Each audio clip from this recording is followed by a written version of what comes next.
అనుక్షణం ప్రజల పక్షం 95 న్యూస్ కి స్వాగతం. ముందుగా హెడ్లైన్స్. మదనపల్లి సమగ్ర అభివృద్ధి తన ప్రధాన ఎజెండా. పీపీపీ పద్ధతిలోని మెడికల్ కళాశాల నిర్వహణ. 5 ఏళ్ల వైసీపీ పాలనలో అరాచకాలు తప్ప అభివృద్ధి శూన్యం. ఎమ్మెల్యే షాజహాన్ బాషా విమర్శ. చిన్నారిపై అతివేగంగా దూసుకెళ్లిన ట్రాక్టర్. సంఘటనా స్థలంలోనే మృతి చెందిన 6 నెలల చిన్నారి. ట్రాక్టర్ డ్రైవర్ను అదుపులోకి తీసుకున్న నిమ్మలపల్లి పోలీసులు. అత్యున్నత భారత రాజ్యాంగాన్ని కాపాడుకోవాల్సిన బాధ్యత మన అందరిపై ఉంది. 76వ గణతంత్ర దినోత్సవ సందర్భంగా జెండాను ఆవిష్కరించి వందనం చేసిన ఎమ్మెల్యే షాజహాన్ బాషా. ఇక్కడ చూస్తే 76వ గణతంత్ర దినోత్సవాన్ని పురస్కరించుకొని ఆదివారం మదనపల్లి పట్టణం ఎంపీడీఓ కార్యాలయం, సైనిక భవన్, జెడ్పీ హైస్కూల్, ప్రభుత్వ బాలికల జూనియర్ కళాశాల, మహిళా డిగ్రీ కళాశాల, బెంగళూరు ఈద్గా, టిప్పు సుల్తాన్ మైదానంలో నిర్వహించిన గణతంత్ర దినోత్సవ వేడుకలలో ముఖ్య అతిథిగా ఎమ్మెల్యే షాజహాన్ బాషా పాల్గొని జెండాను ఆవిష్కరించారు. బీటీ కళాశాలలో ఎన్సీసీ విద్యార్థుల గౌరవ వందనం స్వీకరించారు. ఈ సందర్భంగా ఆయన మాట్లాడుతూ భారతదేశం సమగ్రతను కాపాడాల్సిన బాధ్యత యువతపై ఉందని గుర్తు చేశారు. విద్యతో పాటు దేశభక్తిని చాటేలా విద్యార్థులతో కార్యక్రమాలు చేపట్టే విధంగా చర్యలు తీసుకోవాలని ఉపాధ్యాయులకు సూచించారు. భారతదేశం ప్రపంచంలోనే అతిపెద్ద ప్రజాస్వామ్య దేశమని, యావత్ ప్రపంచానికి ప్రజాస్వామ్య విలువలను అందించడంలో మన దేశం అగ్రగామిగా నిలిచిందని, అలాంటి ప్రజాస్వామ్య గణతంత్ర దినోత్సవం జరుపుకునేందుకు మనందరం ఎంతో గర్వకారణంగా భావించాలన్నారు.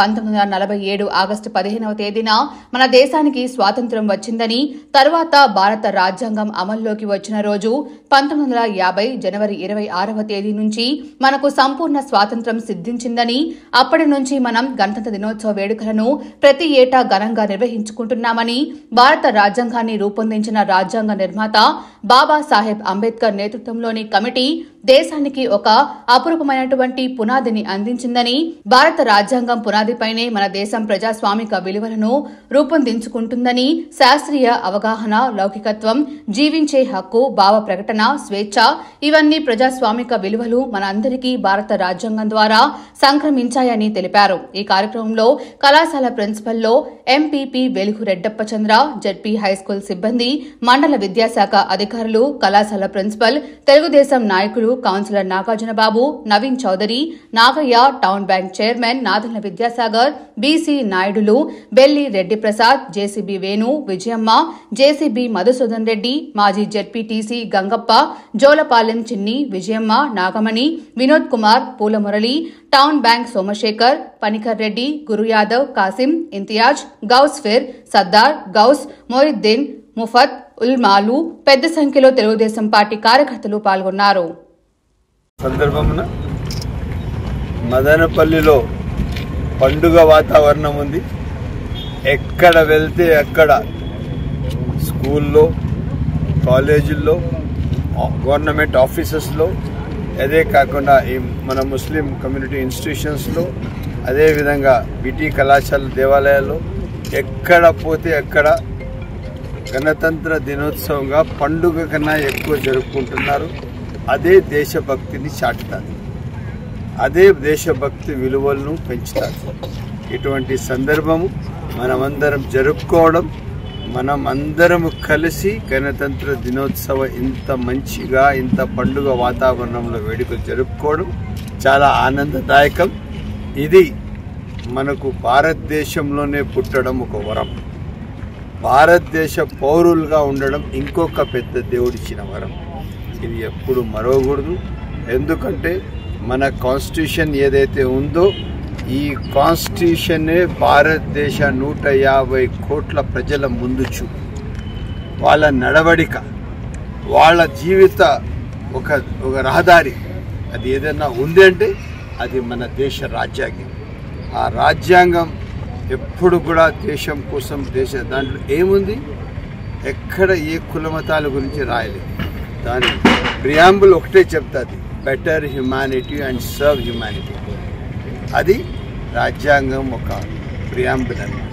అటువంటి రాజ్యాంగం కలిగిన మనము మన దేశ విలువలను చాటుకుంటూ, దేశ ఐక్యత చాటుకుంటూ, దేశ సమగ్రతను చాటుకుంటూ మనం అందరం కలిసి దేశం కోసం దేశ విలువల కోసం మనం ఇంకా బాధ్యతగా నడవల్లా మనం అదే మరేపు సందర్భం వచ్చి ఉద్యోగ రీత్యా వ్యవహార రీత్యా మనం ఏ దేశానికి వెళ్ళినా కూడా మన దేశ ఖ్యాతిని దేశ విలువల్ని మరవదు.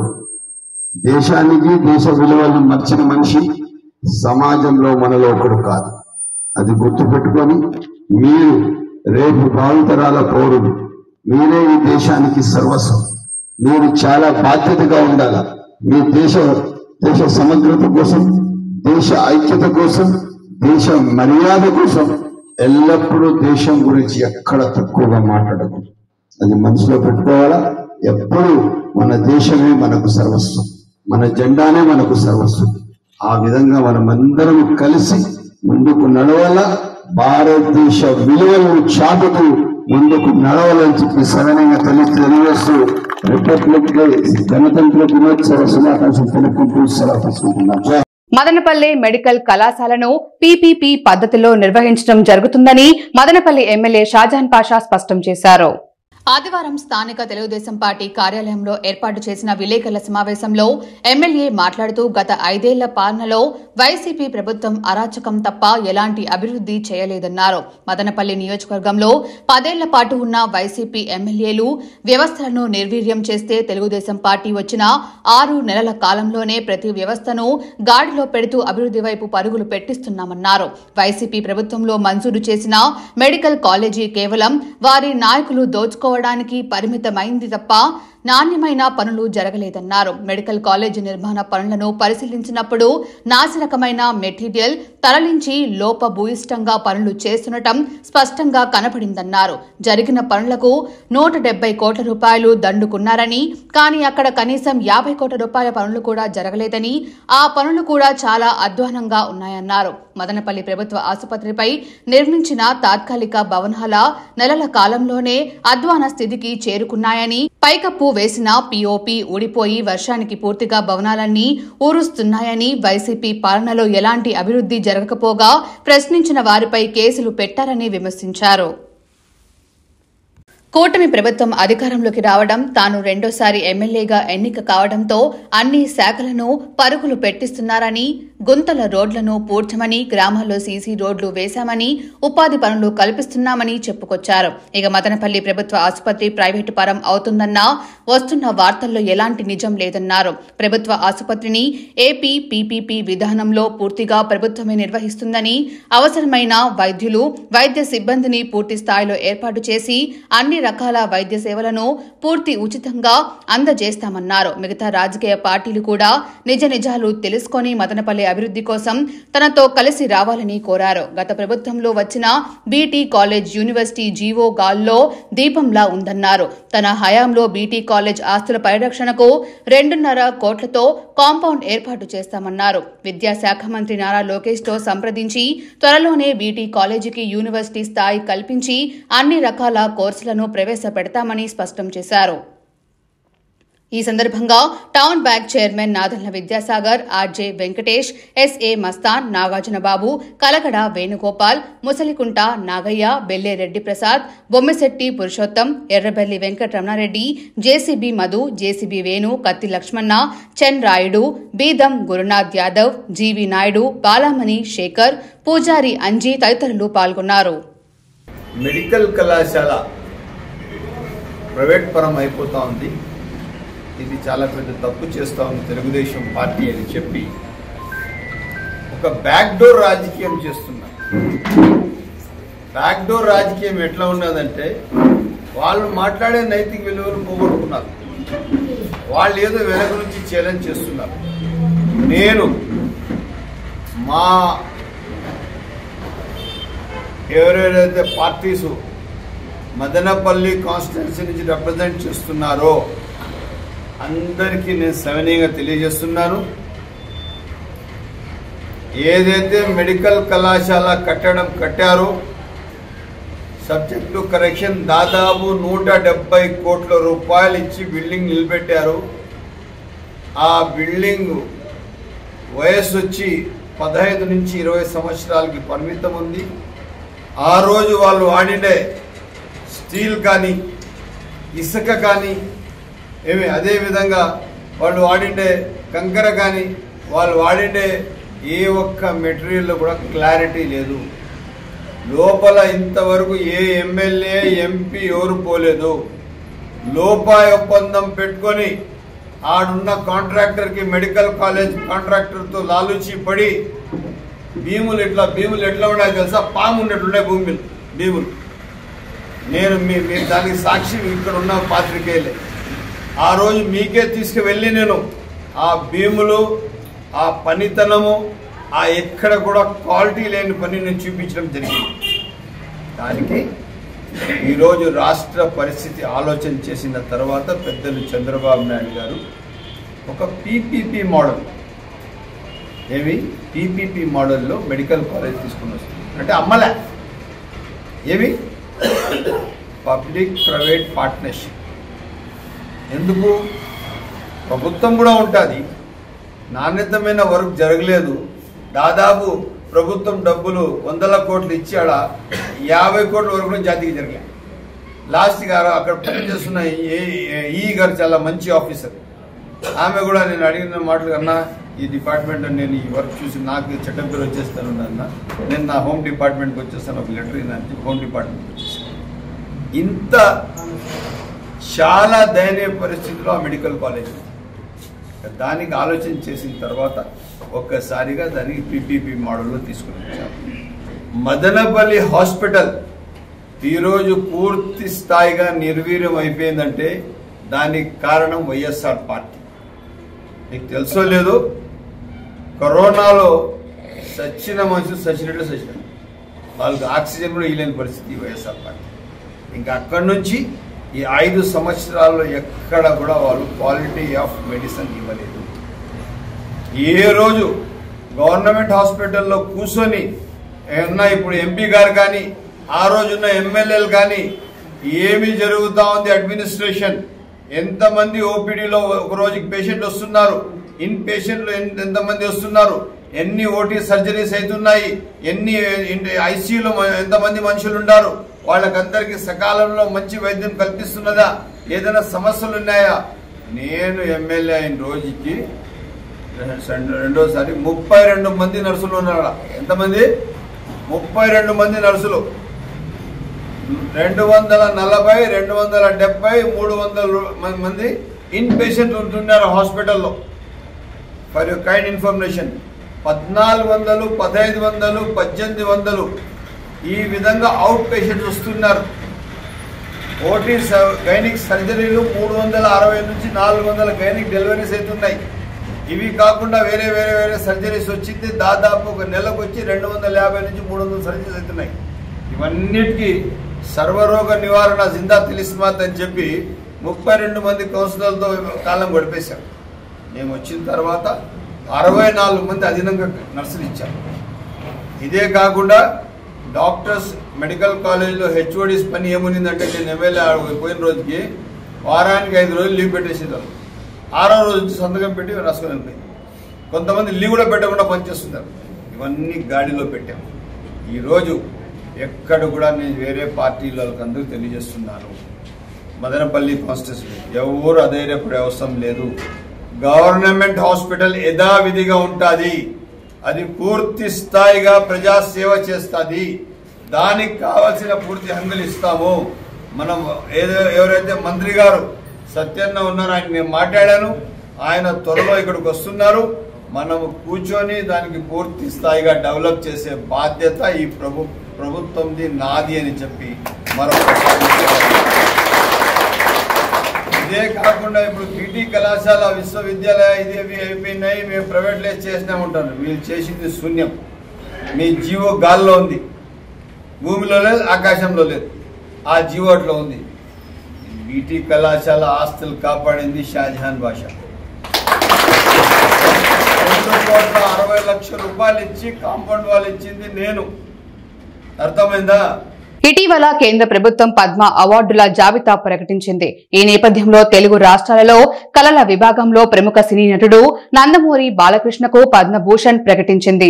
దీంతో అన్నమయ్య జిల్లా మదనపల్లి పట్టణం శ్రీకృష్ణ థియేటర్ వద్ద బాలయ్య బాబు బ్యానర్ కు ఫ్యాన్స్ అసోసియేషన్ సభ్యులు పాలాభిషేకం నిర్వహించి జై బాలయ్య అంటూ నినాదాలు చేశారు. ఈ సందర్భంగా పలువురు మాట్లాడుతూ తెలుగు సినీ పరిశ్రమ రంగంలో వందలాది చిత్రాల్లో విలక్షణ నటించి నందమూరి అభిమానుల హృదయాల్లో చెరగని ముద్ర వేశారన్నారు. అదేవిధంగా హైదరాబాద్ నగరంలో ఇండో అమెరికన్ బసవ తారకం ఆసుపత్రి ఏర్పాటు చేసి క్యాన్సర్ బాధితులకు మెరుగైన వైద్య సేవలు అందిస్తూ పేద ప్రజలకు నిజంగా హీరో అయ్యారని కొనియాడారు. భవిష్యత్తులో ఆయన మరెన్నో అవార్డులు సొంతం చేసుకోవాలని, ఉన్నత పదవులు అలంకరించాలని ఆకాంక్షించారు. ఈ కార్యక్రమంలో బాలకృష్ణ ఫ్యాన్స్ అసోసియేషన్ అధ్యక్షులు ఎర్రబెల్లి వెంకటరమణారెడ్డి, బొమ్మిశెట్టి పురుషోత్తం, శ్రీకృష్ణ థియేటర్ యజమాని మార్పురి తేజ, ముదిమడుగు రామ్మూర్తి నాయుడు, సిబిఎన్ రెడ్డి, రమేష్, కోన భాస్కర్, ప్రభాకర్, హోటల్ శంకర్, డాన్స్ రెడ్డన్న, జీవి నాయుడు, వేమయ్య, కాశీ, శ్రీరామ్, పల్లపు రమేష్, శ్రీరాములు, వెంకటేష్, బాలకృష్ణారెడ్డి, జయచంద్ర, రామ, సుబ్బు, పూజారి, అంజీ, లతీఫ్ తదితరులు పాల్గొన్నారు. నిన్నటి రోజున పద్మభూషణ్ అవార్డు మా నందమూరి బాలయ్య గారికి దక్కడం మాకు మదనపల్లి నుండి గర్వకారంగా ఉంది. చాలా సంతోషిస్తున్నాం. 1960లో జూన్ 10లో జన్మించిన తర్వాత 14 సంవత్సరాల్లోనే తాతమ్మ కళతో స్టార్ట్ అయ్యి ఈ రోజుల వరకు కూడా ఎన్నిదిరక్కన్నా కుర్ర హీరోలతో పోటీ పడుతూ ఒక జానపద కథ చిత్రం అయితేనేమి, ఒక సాంఘిక చిత్రం అయితేనేమి, ఒక రాజకీయానికైతేనేమి ప్రతి ఒక్క రంగంలోన ముందుకు దూసుకుపోతున్నాడు. ఒక క్యాన్సర్ హాస్పిటల్ ప్రజాసేవలు అయితేనేమి ప్రతి ఒక్క రంగంలోన ముందుకు దూసుకుపోతున్న మా బాలయ్య బాబు గారికి పద్మభూషణ్ అవార్డు ఇవ్వడము కేంద్ర ప్రభుత్వానికి ప్రత్యేకమైన ధన్యవాదాలు తెలుపుకుంటున్నా. అలాగే మా బాలయ్య బాబు గారికి శుభాకాంక్షలు తెలియజేస్తున్నాం. జై బాలయ్య. అందరికీ నమస్కారం. ఈరోజు మా అభిమాన కథానాయకుడు హిందూపురం ఎమ్మెల్యే హ్యాట్రిక్ 3 సార్లు వరుసగా గెలిచినటువంటి మా నందమూరి బాలయ్య బాబు గారికి కళారంగంలో ఇప్పుడు పద్మభూషణ్ అవార్డు రావడం మా బాలయ్య అభిమానుల తరపున అందరికీ కూడా శుభాకాంక్షలు తెలియజేస్తున్నాము.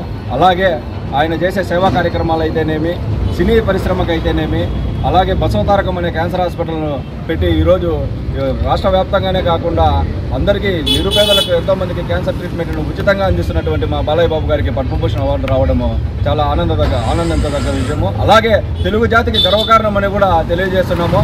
అలాగే మున్ముందు కూడా ఇలాంటి అవార్డులు ఎన్నో రావాలని చెప్పేసి మేము మనస్ఫూర్తిగా కోరుకుంటూ మరొకసారి మా బాలయ్య బాబు గారికి శుభాకాంక్షలు తెలియజేస్తున్నాం. నమస్కారం. ఈరోజు బాలయ్య బాబు గారు తన రాజకీయ జీవితం కావచ్చు, సినీ రంగ జీవితం కావచ్చు, అదేవిధంగా సేవా రంగంలో కావచ్చు మా బాలయ్య గారికి సాటి లేరు ఎవరు. ఈరోజు మా బాలయ్య బాబు గారికి పద్మభూషణ్ అవార్డు రావడం బాలయ్య బాబు అభిమానులుగా, బాలయ్య బాబు భక్తులుగా, అదేవిధంగా ఒక ఆదర్శవంతమైన నాయకుడిగా మేము ఆయన్ను ఎప్పుడూ కొలుస్తూనే ఉంటాం. ఆంధ్రప్రదేశ్లో ఆయనంత నిష్కల్మషం లేని వ్యక్తి నాకు తెలిసి ఎవరు లేరు అనేది మనము. నిమ్మలపల్లె మండల కేంద్రం కొండాగారిపల్లిలో నివాసముండు ఉప్పుతోళ్ల సురేష్ పవిత్రలకు 2 కుమార్తెలు. ఇందులో 2వ కుమార్తె ఉప్పుతోళ్ల గానవి 6 నెలల చిన్నారి ఇంటిలో ఆడుకుంటూ బయటకు వచ్చి ఆడుకొనుతుండగా అదే క్రమంలో కొండాయగారిపల్లికి చెందిన రెడ్డి ఖాన్ కుమారుడు పఠాన్ రెడ్డి బాషా తన సొంత ట్రాక్టర్ను పొలం దున్నడానికి తీసుకుపోతూ అతి వేగంగా వచ్చి చిన్నారిపై దూసుకెళ్లడంతో చిన్నారి గానవి అక్కడికక్కడే మృతి చెందడం జరిగింది. వెంటనే గమనించిన తల్లిదండ్రులు, గ్రామస్తులు హుటాహుటిన చిన్నారి మృతదేహాన్ని స్థానిక పోలీస్ స్టేషన్ కు తీసుకురావడం జరిగింది. వెంటనే హెడ్ కానిస్టేబుల్ నవ యుగనాథ్ డ్రైవర్ను అదుపులోకి తీసుకున్నారు. ఇందులో భాగంగా చిన్నారి మృతిపై తల్లిదండ్రులు, బంధువులు కన్నీరు మున్నీరుగా విలపించారు. వెంటనే స్పందించిన పోలీసులు చిన్నారి గవనిని మృతదేహాన్ని శవ పరీక్ష నిమిత్తం ప్రభుత్వ ఆసుపత్రికి తరలించారు. తల్లిదండ్రులు సురేష్ మీడియాతో మాట్లాడుతూ, మా చిన్న కుమార్తె గావనిని అదే గ్రామానికి చెందిన పఠాన్ రెడ్డి బాషా అతి వేగంగా ట్రాక్టర్ను నడుపుతూ నా కుమార్తెపై దూసుకెళ్లి నా బిడ్డ మృతికి కారణమయ్యాడని తెలిపారు. ఎస్ఐ తిప్పేస్వామి డ్రైవర్పై కేసు నమోదు చేసి దర్యాప్తు చేస్తున్నట్లు తెలిపారు.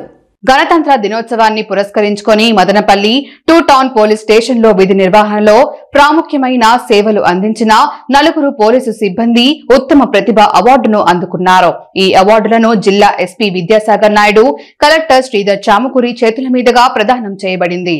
గణతంత్ర దినోత్సవం సందర్భంగా ఆదివారం రాయచోటిలో జరిగిన వేడుకలలో జిల్లా ఎస్పీ విద్యాసాగర్ నాయుడు వారిని అభినందించి అవార్డులు అందజేశారు. మదనపల్లి 2వ పట్టణ పోలీస్ స్టేషన్ నుండి Ramachandra inspector, ASI Ramana, Bandi Shivakumar PC, Narendra inspector car డ్రైవర్లకు ఈ అవార్డులు అందివ్వబడ్డాయి. వీరంతా తమ విధి నిర్వహణలో అద్భుత ప్రతిభ కనబరిచిన విధంగా ఎస్పీ చెప్పారు. ఈ కార్యక్రమంలో పాల్గొన్న జిల్లా కలెక్టర్ శ్రీధర్ చామకూరి, మిగిలిన ఉన్నత అధికారులు, ప్రజాప్రతినిధులు కూడా ఈ పోలీసుల సేవలను ప్రశంసించారు.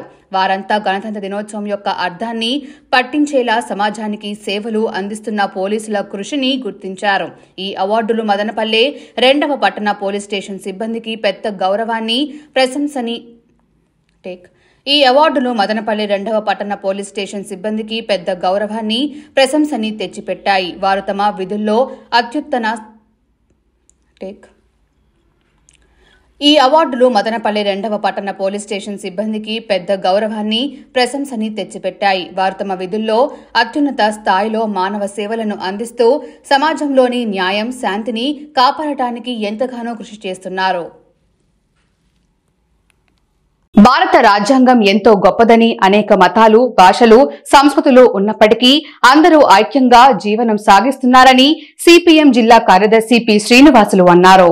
అటువంటి భారత రాజ్యాంగాన్ని అపహాస్యం చేసే విధంగా ప్రజాస్వామ్యాన్ని కేంద్రంలోని బీజేపీ పాలకులు కూనీ చేస్తున్నారని ఆరోపించారు. కేంద్ర ప్రభుత్వ రైతాంగ, కార్మిక, ప్రజా వ్యతిరేక విధానాలను నిరసిస్తూ 4 లేబర్ కోడ్స్, రైతాంగ నల్ల చట్టాలు రద్దు చేయాలని డిమాండ్ చేస్తూ ఆదివారం రిపబ్లిక్ డే సందర్భంగా పట్టణంలో సిఐటియు ఆంధ్రప్రదేశ్ రైతు సంఘం ఆధ్వర్యంలో ట్రాక్టర్ ర్యాలీ జరిగింది. ఈ కార్యక్రమంలో ముఖ్య అతిథిగా పాల్గొన్న శ్రీనివాసులు ట్రాక్టర్ ర్యాలీని ఎర్ర జెండా ఊపి ప్రారంభించారు. టిప్పు సుల్తాన్ మైదానం నందు ప్రారంభమైన ఈ rally Sangam circle, NTR circle, Neerugattuvaripalli, market yard నుండి రింగ్ రోడ్డు వరకు సాగింది. ఈ సందర్భంగా శ్రీనివాసులు మాట్లాడుతూ పార్లమెంట్లో అరగంట పాటు చర్చ కూడా లేకుండా 4 లేబర్ కోడ్స్ ను ఆమోదించారు అన్నారు. అలాగే గంట పాటు కూడా చర్చ లేకుండా నల్ల రైతాంగ చట్టాలను ఆమోదించారని విమర్శించారు. ఇది అప్రజాస్వామిక చర్య అన్నారు. ఆదాని, అంబానీలకు దేశ సంపదను కట్టపెడుతున్నారని విమర్శించారు. సంపదను దారాదత్తం చేస్తూ దేశంలో 10 ఏళ్లలో పేదరికం పెరిగిందని, కార్పొరేట్ల వద్ద సంపద మరింత పోగు పడిందని చెప్పారు. మతాన్ని రెచ్చగొట్టి పబ్బం గడుపుకోవాలని బీజేపీ చూస్తుందన్నారు. ఈ పరిస్థితుల్లో కార్మికుల, కర్షకుల ఉద్యమాలను ఉధృతం చేయవలసిన అవసరం ఉందని చెప్పారు. సిఐటియు జిల్లా కోశాధికారి టి హరిశర్మ, రైతు సంఘం జిల్లా కార్యదర్శి ఎస్ రామచంద్ర, కౌలు రైతు సంఘం జిల్లా కన్వీనర్ బి రమేష్ బాబులు మాట్లాడుతూ 3వసారి బీజేపీ అధికారంలోకి వచ్చిన తర్వాత దూకుడు పెంచిందని అన్నారు. ఏడాది పాటు ఢిల్లీ కేంద్రంలో రైతాంగ నల్ల చట్టాలు రద్దు చేయాలని దేశవ్యాప్తంగా లక్షలాది మంది రైతులు అనేక నిరసనలు, ఆందోళనలు, పెద్ద ఎత్తున పోరాటాలు చేశారని అన్నారు. రైతాంగ మహా ఉద్యమ పోరాట ఫలితంగా కేంద్ర ప్రభుత్వం దిగొచ్చి నల్ల చట్టాలను ఉపసంహరించుకుంటున్నామని రాతపూర్వకంగా వాగ్దానాలను చేశారన్నారు. నూతన మార్కెట్ విధానాన్ని రద్దు చేయాలని డిమాండ్ చేశారు. ఈ కార్యక్రమంలో రైతు సంఘం జిల్లా అధ్యక్షులు వివి రమణారెడ్డి, సిఐటియు నాయకులు ప్రభాకర్ రెడ్డి, కేవీపీఎస్ నాయకులు రఘునాథ్, ఐటీయూసీ నాయకులు కృష్ణమూర్తి తదితరులు పాల్గొన్నారు. రైతులు, కార్మికులు ప్రజా వ్యతిరేక విధానాలను అవలంబిస్తూ దేశ సంపదను యావత్తును కార్పొరేట్ వర్గాలకి కట్టబెట్టడానికి కోసం ప్రయత్నం చేస్తూ ఉంది. దీన్ని ప్రతిఘటించేటటువంటి ప్రతిఘటన వర్గాల మీద మధ్యలో హిందూ, ముస్లిం గొడవలను సృష్టించి ఈ దేశంలో మతోన్మాద చర్యలను పెద్ద ఎత్తున పెంపొందిస్తూ ఉంది. ఈ మేరకి దేశంలో ఉన్నటువంటి ప్రజలందరి మీద భారాలు పెద్ద ఎత్తున మోపుతున్నటువంటి పరిస్థితి ఉంది. అంతేకాకుండా రైతాంగ నల్ల చట్టాలను వ్యతిరేకిస్తూ రైతులు దాదాపు 2 సంవత్సరాల పాటు దీర్ఘకాలిక పోరాటం చేసిన తర్వాత రైతు చట్టాలను రద్దు చేస్తామని చెప్పి, రైతులు పండించినటువంటి పంటలకన్నిటికీ కూడా గిట్టుబాటు ధరలు కల్పిస్తామని చెప్పి ఇచ్చినటువంటి హామీని అమలు చేయకుండా తొంగలో దొక్కింది. ఈరోజు దాదాపు 122 మంది రైతులు ఢిల్లీ నడిబొడ్డులో దీక్షలకు పూనుకుంటున్నారు. ఒక రైతు అయితే దాదాపు 50 రోజుల పాటు దల్లేవాల్ అనే రైతు దాదాపు 52 రోజుల పాటు ఆమరణ నిరాహార దీక్షలకు పూనుకున్నారు. ఈ రైతు పోరాటంతో అనివార్యంగా కేంద్ర ప్రభుత్వం చర్చలకు వస్తామని చెప్పి బూటక ప్రకటనలు చేసింది తప్ప రైతుల సంక్షేమానికి గురించి, రైతులకు గిట్టుబాటు ధర కల్పించేటటువంటి విషయం కానీ మార్కెట్ సౌకర్యం కల్పించే దాని మీద స్పష్టమైనటువంటి వైఖరి కల్పించలేదు. అదే దేశ సంపదనంతా కార్పొరేట్ వర్గాలకి కట్టిపెట్టడం కోసం ముందు బాగానే ఉంటుంది.